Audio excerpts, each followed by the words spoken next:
everyone, and welcome to the GameFace MPNFL Netball Show. Got a fair bit to cover tonight. We're really excited to be talking about the premium player rule tonight, but we do have to go over a couple of little things first, and one of those things will be awarding our Swordfish Tapas and Wine Bar award for the Game of the Round player. That's it, Sammy, and of course our rumour file. It was empty last week, so hoping we've got some juicy rumours to discuss this week. I hope so. It's a favourite part of the round for me. And this week we've also seen the announcement of our 2019 Interleague team. So congratulations to all the girls who made the final selection to represent the MPNFL on the 18th of May at Rosebud. And we'll be taking on Ovens and Murray, so hopefully our girls can get the win. Okay, our team this year has been made up of Eliza from EDS, Emily Wilson from Dramana, Emma White from Rosebud, Millie McDermott from Rosebud also, Brie O'Hare from Sorrento, Sarah Tanner from my club at Somerville, so congratulations, Bethany from Rosebud also, Teresa from Bomb Beach, Katie Watson from Tyab, and Jade from Langwarrin. So congratulations, girls. We look forward to speaking to Kira next week around what that team looks like. Yeah, very exciting. So let's jump straight in with a quick squiz at our results from last week, and we want to first of all start with our Swordfish Tapas and Wine Bar Best on Court Game of the Week. Alright, so the game of the week was Crib Point versus Seaford. It was a tight game, and Seaford, who probably unexpectedly took away the win, and the score was 40-37. Nice close one. Yeah, fantastic result, especially for Seaford, because as you all know, I've pinned Crib Point as the flag favourite, so fantastic effort. So, but the player of the match from our sources on the sidelines this week goes to Dion Douglas. So Dion is the recipient of the Swordfish Wine and Tapas Bar player of the round. Fantastic. Congrats, Dion. And going into Div 1, A grade, no real surprises. Pretty standard winners that we thought we were going to come up against. Massive win to Mornington. Now they're sitting on top with a healthy percentage, so I think it was nearly 50 goals. They would like that, and it'll come in handy at the end of the season. B grade, YC versus Rosebud, a 1-goal win to YC in the dying 30 seconds, and I can tell you it was all the crowd. Ball down the YC crowd's end, Rosebud's ball, and just the sheer voice of that crowd. I don't know how anyone could concentrate on what was going on. I remember finals time, it's always like that. Yeah. So I think the crowd, we gave ourselves a pat on the back for the 4 points in that one. But a great display of netball. YC were up by, I think they extended the lead in the second quarter to 11 goals, and Rosebud were able to come back and fight back, and it was a really good second half of netball. So well done there. And then before you go on, what's the depth like at Rosebud? So I know that they're doing quite well in their A grade. Is it across the board? It was interesting to see that a couple of players, I don't know if they're B grade players, went and played up in A grade, or A grade playing down in B grade, but a couple of players had half in each. So it'll be interesting to see once those 6 games lock them in. But it also was grooving the moo, which I know hurt our teams. We only had the best 7 in BC. That's crazy. And also I think A A probably had the most in our teams for the week. And I don't know if that had anything to play with it, but there was definitely some cross collaboration between the 2 grades. Interesting. And then Mount Eliza in C grade, although they were defeated by Dramana by 1 goal, they seem to be sitting pretty and getting comfortable in there, sitting 3rd on the ladder. So I think they've settled in, even though they lost a few of those older players down to D grade. It doesn't seem to have hurt them too much. And Bomb Beach defeating Mornington by 2, so that puts them into the 5th spot at the moment. So it'll be interesting to see what happens at the end of the season. Awesome. And how about Div 2, Christy? Look, Div 2 continues just to have really tight games across the competition. So, as I spoke of before, with Dion winning Best on Court at the Crib Point Seaford game, a 3-point margin there. And again, Langwarrin defeated Coringal by a 3-goal margin. So, all of those teams I think are going to be playing finals, and to have it that close really makes me excited to see what the finals will look like. B grade, tight match, Crib Point defeating Seaford by 1. So those 2 clubs, newly have never played against each other, with Seaford new to the competition. So that was an interesting one. Coringal defeating Langwarrin by only 3 goals in the B grade. Coringal a bit of a powerhouse in B grade this year, so that was a really tight one and probably wasn't expecting it. but I have played Langwarrin and they're super tough, so it would have been a really physical game I would have suggested. Ryan Redhill draw in B grade, so can't get any closer than that. And even in CD grade, Crib Point defeated Seaford in the C grade by 2, so tight game, and Coringal defeating Langwarrin by 3. So, across the board, just really tight games, and it's going to be tough to be able to pick winners. If we had a tipping competition, I don't know whether we'd a bit like my AFL tipping. I've improved the last couple of weeks. Yeah. But speaking of draws, I did notice that Bombers B grade had their second draw for the season, so it doesn't look like they can win at the moment, which might be a little bit interesting coming the end of the season. But there might be draws, but there might be some clubs that would appreciate a couple of 2-pointers rather than sitting on the donuts. That's true. They do have technically a win under their belt now, but I know the girls would be happy to get the 4. Oh, they'll celebrate that too, I'm sure. Now, you did touch on it, Lou, in some of the results that it'll be interesting to see after next round, being round 6. Some of the players will be locked into their teams. So we touched on that last week, and we had some interesting points come up. Yeah, we did. We had some great points brought up in our conversations on Facebook, and just the length of time someone should be on the court to classify that as a game played. So at the moment you step on and that's a game counted, but some people could step on for 4 minutes or 2 minutes just for an injury time, and that counts as a game. So that can definitely affect it. And of course, is the premium player rule affecting games being played? B graders stepping up. Yeah, I definitely know that there's a lot of, after round 5, I've got a lot of players who have been just covering injuries and people away that, where I'm hearing are they staying in our team, or what's going on? Are they coming back to our team? So, it is really challenging across these earlier games, especially if you have injuries or players away. Exactly, and you have to really start looking at it now from a coach's point of view. Yeah, well, it reduces your pool of players to choose from, doesn't it? 100%. So round 6, it will definitely be looking at who's been manipulating that and playing players across multiple divisions, multiple grades. Yeah.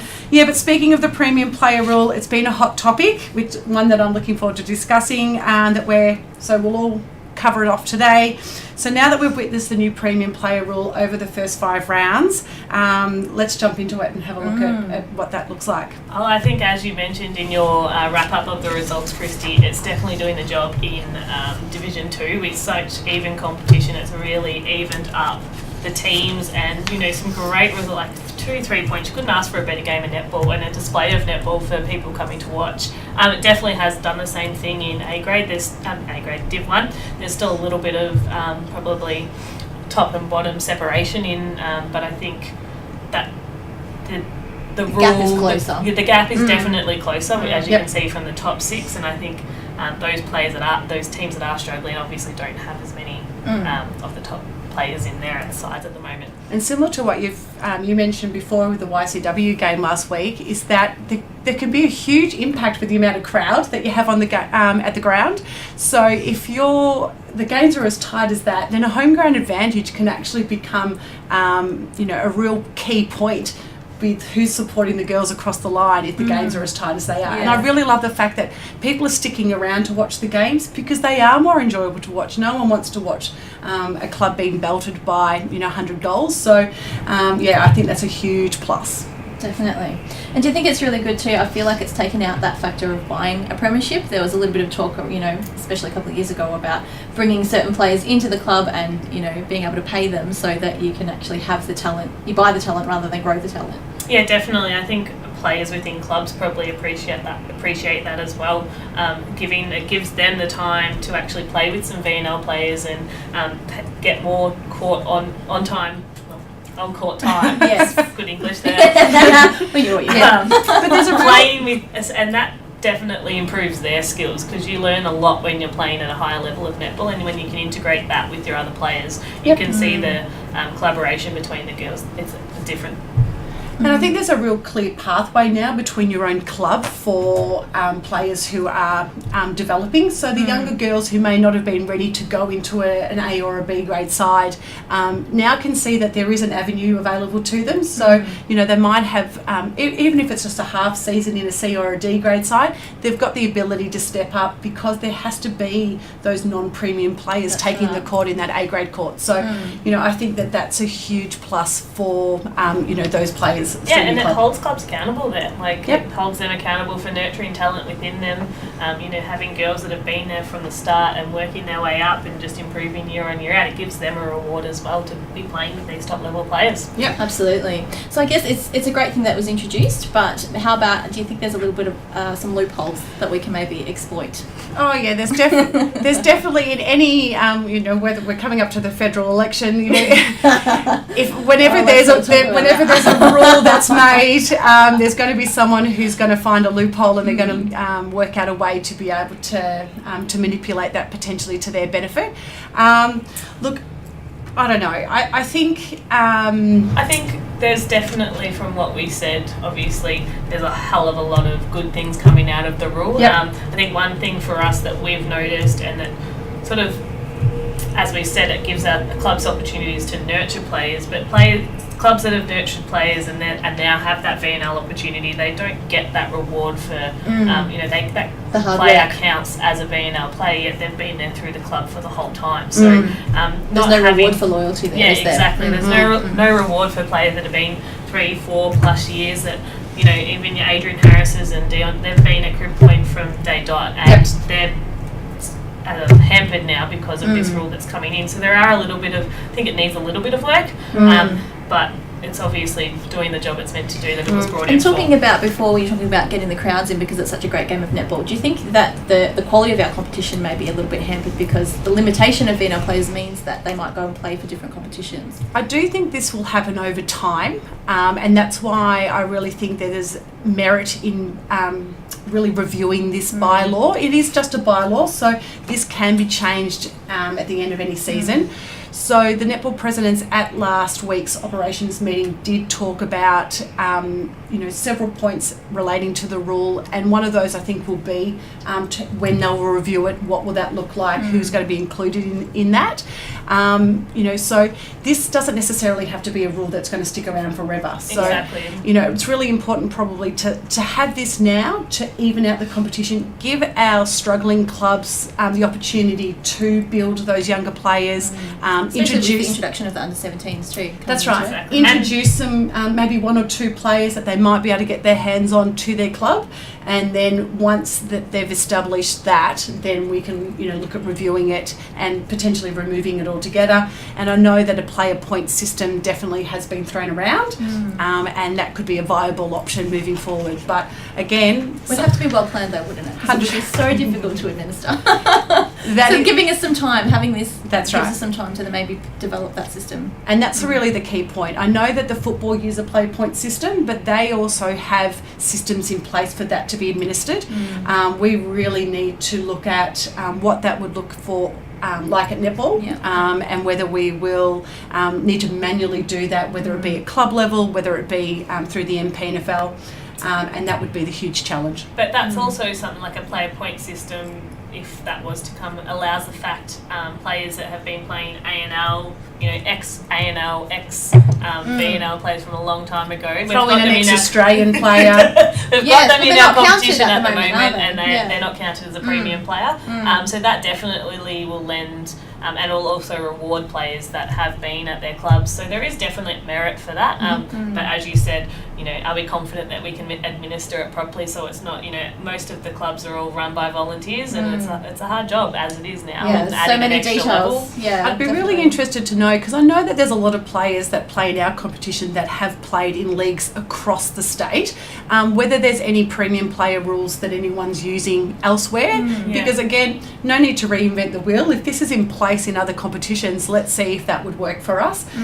So it'd be interesting if anyone out there has ever played in a, you know, a football netball competition. I mean, the country leagues have been around for a long For a time. long time. So how's I it know there's working? people that have Yeah. come from those leagues, and does it work there? Have they got things in place, or is it just free for all like our league has been in the past? Yeah. Another thing to consider, I think, is you touched on before once you step onto the court that you're counted for your 6 games. Same thing with a VNL player. Once you step onto the court as a VNL player, you're automatically then a premium player, aren't you? So there's no sort of accounting for, maybe throwing a quarter here at the end of the season where they're just trying out the girls rather than actually, being, I suppose, a key member of the team. Yeah, and this was raised at the operations meeting during the week as well, and it was the clubs are wanting to have a clearer definition of what the premium player statement actually means. So, and really looking breaking further breaking it further down into whether, if you're on there for 1 quarter, does that deem you as a premium player versus the consideration was around the amount of quarters that makes you eligible to play VNL finals. Does that cut off then make you a premium player? So. I think you had a good suggestion about that, Chrissy, too, because in terms of administration, doing that in the current season would be near to impossible, you would have thought. Yeah, so as the president of Somerville Football Netball Club netball side, tongue twister. It is. My suggestion, which I put forward to the league, was that as of the previous year, that you could really define that to potentially a particular amount of quarters or minutes or however they devise that competition. However, I think in the actual playing year, it really has to be the moment you step on the court as a VNL player. You're a VNL player. That you become a premium player. Because it's not just the time on the court, it's also you're there training, like VNL train 3 times a week in some cases, depending on what club you're at. Yep. So you're getting that additional training. You're improving. You're playing with these high class players, so you are a premium. Exactly right. So the things that I was considering for that is the amount of specialist training that they have, but also the amount of specialists that they have for their fitness, for their rehabilitation.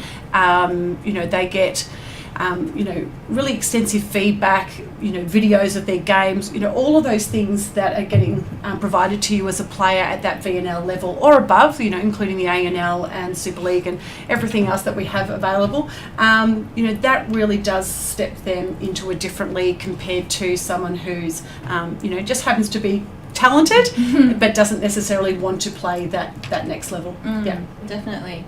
And what do we think about there's a potential for a loophole there where, there are VNL coaches who also coach in our league.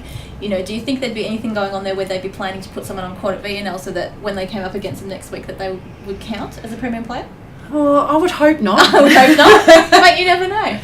And look, I think that it's something that might play a part in our league because we have so many VNL sides that are within the proximity of our competition.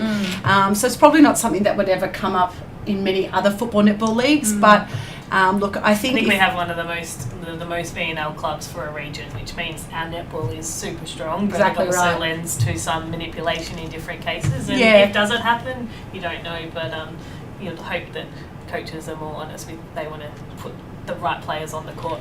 And that takes me back to where I was talking about previous year. If you didn't play enough quarters to have warranted to be, say for example, able to play finals for the VNL, that gives the VNL clubs an opportunity at the end of the season if they're trying to cover for some injuries or they're wanting to look ahead for next year, see what a player's like in the big league against the bigger players, the faster game. They've got the opportunity to do that, and that's not going to necessarily penalise them for the following year. And I think that's important because, if they are good enough, give them the opportunity and then make them a premium player because they've proven themselves. But otherwise, I think, it's not really fair if you've played a quarter.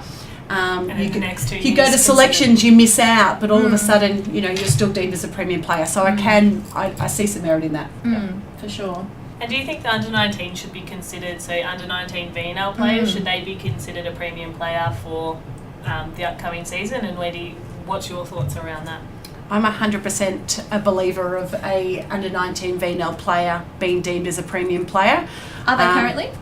They are currently, yes, and it is contentious. There are some clubs who don't believe that they should be, that they're a younger girl, that potentially they're not as physically capable or mature as some of our senior players.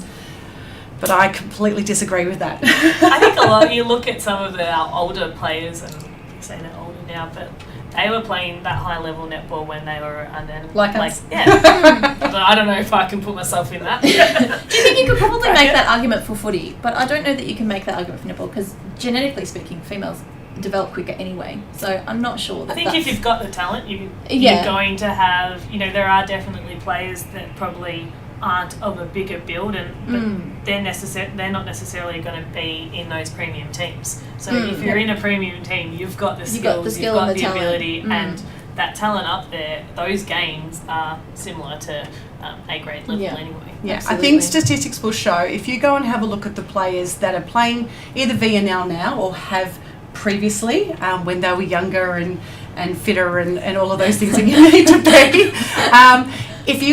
If you spoke to those players and said, when did you first start playing at that higher level, then I'm going to say that age group was pretty low. And back in my day, there wasn't an under-19 competition. So you went straight into senior netball. And, I was playing that back when I was 16. I wasn't particularly big for my age back then. And I know that now, I can come across 16-year-old players that are a good head and shoulders above me. So, where do you draw the line? Yeah, exactly. That's and you almost think you're better off playing in an A grade competition because they're more skilled. 100%. You can move around. It's a completely Less chance for different injury game. as well. Yeah. So the It's a contesting different for the game. ball, everything Yeah. is so much cleaner. Exactly. And they know how to play. That's right, They and know that's how to where take I it would be into wanting set. to have, if that was my daughter who was out on the court, that's where I would want them to be if they were in that age bracket, to develop them and, to play a good game of netball. Yeah, and I think Absolutely. if they're not there, then they shouldn't be a premium player. That's They right. wouldn't be selected. There's so many considerations, isn't there? And there are a lot of cons, but I'm not sure that they really outweigh the benefit of how much our competition's evened up. So we'd love to hear what you guys think. Please jump on the comments and let us know. Do you like the premium player rule? Do you think it could be improved? What are some of your suggestions? We can't wait to hear. Yeah. Fantastic. That would be good. All right. So, Division 1. Which Division 1 team has a key player going overseas mid-season and is toying with the idea of flying them back at the cost of the club for finals? Oh my god. So, Well, I would not put it are we up talking there. about going overseas to New Zealand, or are we talking about going overseas to... Where are they going, I wonder? You would have to think it's someone in the top 5 contention at the moment. I don't think if you're a bottom Yeah. team that's only playing. And it'd have to Well, be you know, one they of make your finals. It'd have to be one of your best players. Maybe one of your premium players. But if you're only won or two, I think you can rule those clubs out. Because I don't think Yeah. they're going to consider flying someone back for finals when they haven't won a game yet. Which Division 1 teams are cashed up? Because that's an expense. Definitely not us. All right, so Contrary to most people's beliefs, they aren't that cashed up. so if anyone's got any further news on that, I'd be interested to know. So shoot us a message on the GameFace app. The Division 2. So we've got rumours for both divisions this week. Yay! Which Division 2 club is not happy with their current coach and has approached a former club coach to return? Ooh. Well, who's had some... Issues. I hope That's it's a big one. I hope it's not Summerfall. That would be a little bit awkward.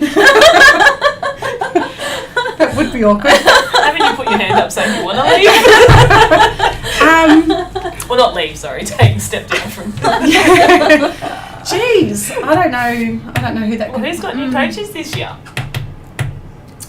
Let us know, That's- guys. that's, Yeah, if anyone's got some Yeah. information, Like I I said, mean, feel free to be anonymous and inbox the page. And while you're at it, send us through some more rumours because we want some more for next week as well. you like talking about the goss. Oh yeah, oh yeah, that's the best part. So let's have a look at the upcoming games tomorrow. What have we got for Div 1, Lou? At Div 1 A grade, Mornington versus Rosebud. Clash of the Titans, 1 versus 2. They've been strong this year, haven't they? Very strong, I think. Mornington, I don't think they've lost a game yet. They've had coming off some big wins in the last couple of weeks against Mount Eliza and Bourne Beach, and then Rosebud have just been, knocking off a couple of the big guns from previous seasons. So really interested to see. I think it'll be a pretty tight game, and I think Rosebud are going to take the 4 points. Just they've had that close those close games over the And last the really couple of tough weeks. matches, haven't they? Yeah, so I think they're going to have that. Warrington haven't really. They've had one. I think they lost maybe a game at the start of the season. So they have. That's probably been their closest. So I think for the 4 quarters, you really need to build up that intensity and momentum and fitness, and I think Rosebud will get over the line with that one. I've seen that Rosebud have also entered a midweek competition as well this season, their A grade.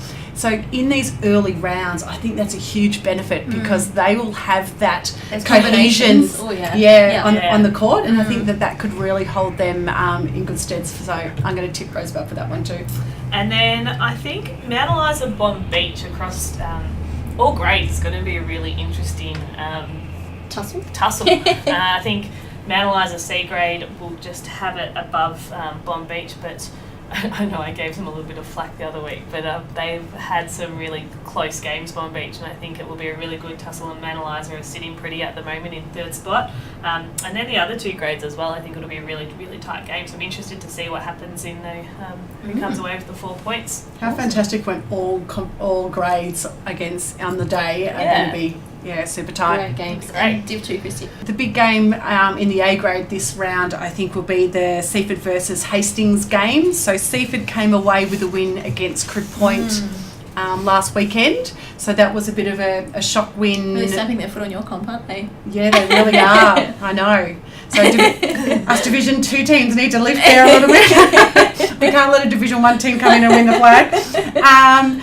And against Hastings, who are undefeated. So this would be the first time, I think, by round 6 that Hastings would be sitting on the top of the ladder of the A grade comp undefeated. That's awesome, isn't it? It's amazing. Shows the work they've done in the last few years to really cement that. Really does. So that is definitely going to be the game of the round. But the other one that I saw was in the C grade competition is Devon Meadows versus Red Hill. And the winner of this one is going to stay in look to stay in contention with Coringal, to really cement that 1-2 spot. So, I think that would be a really interesting game too. Awesome. So thanks for watching the GameFace MPNFL Netball Show. Make sure you tune in next week as we welcome MPNFL Interleague coach Kira Wills to join us on the show. They look forward to taking on Ovens and Murray on the Saturday the 18th. We'll also be looking to a Div 1 game next week to see who will be the winner of our Swordfish Tapas and Wine Bar Player of the Week. So stay tuned for that as well. It could be you.